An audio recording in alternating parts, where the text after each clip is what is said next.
ఇదైతే మొన్న పెట్టిన వరలక్ష్మి వ్రతం పూజ ఉదయాన్నే లేచి చేసుకున్నా అని చెప్పాను కదా, దాని కంటిన్యూషన్ లాగండి.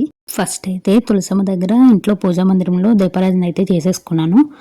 నిత్య దీపారాధన చేసిన తర్వాత పీఠం దగ్గర పూజ చేసుకోవాలి కదా, అందుకని. ఇక్కడ వెండి చెంబు అనేది కొత్తదండి, అందుకని అంత స్పెషల్గా చూపించాను. చెంబుకు సంబంధించిన స్టోరీ నేను లాంగ్ వీడియోలో అప్లోడ్ చేశాను. ఎవరికైనా తెలియకపోతే ఒకసారి వెళ్ళి చూడండి. కలసం పెట్టిన తర్వాత వినాయకుడిని గౌరీదేవిని ఇద్దరినైతే పెట్టుకున్నాను. వాళ్ళిద్దరికీ ఫస్ట్ పూజ అయితే చేసుకున్నాను.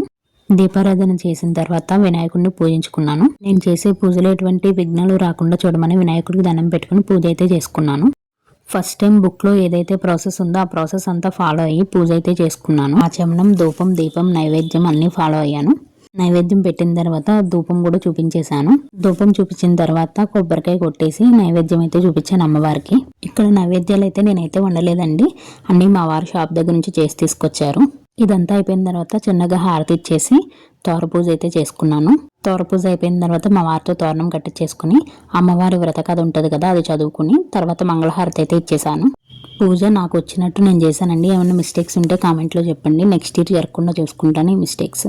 నా పూజ అయితే ఇక్కడితో కంప్లీట్ అయిపోయింది. నా పూజ ఎలా ఉంది అనేది కామెంట్లో చెప్పండి. అయితే రూపు గురించి చెప్పలేదు కదా, నేను ఎవ్రీ ఇయర్ రూపు కొత్తదే తీసుకొచ్చుకుని పెట్టుకుంటాను. వీలైతే దాంతోపాటు ఏదో ఒక వస్తువు తెచ్చుకుంటాను, గోల్డ్ ఆర్ సిల్వర్ ఏదో అయితే అది. మా మ్యారేజ్ అయ్యి ఆల్మోస్ట్ 17th ఇయర్ ఇది. ఇప్పటి వరకు ఒక 3-4 ఇయర్స్ మిస్ అయినట్టుంది. మిగిలిన అన్ని ఇయర్స్ రూపు అయితే తీసుకొచ్చుకుని పెట్టుకున్నాను. నేనైతే పూజ ఇలా చేసుకున్నాను. మా అమ్మవారు ఎలా ఉందో కామెంట్లో చెప్పండి. నా వీడియోస్ కనుక మీకు నచ్చినట్లయితే ప్లీజ్ సపోర్ట్ చేయండి. నా వీడియోస్ లైక్ చేసి నా ఛానల్ కూడా సబ్స్క్రైబ్ చేసుకోండి. థ్యాంక్ యూ అందరికీ. Bye bye.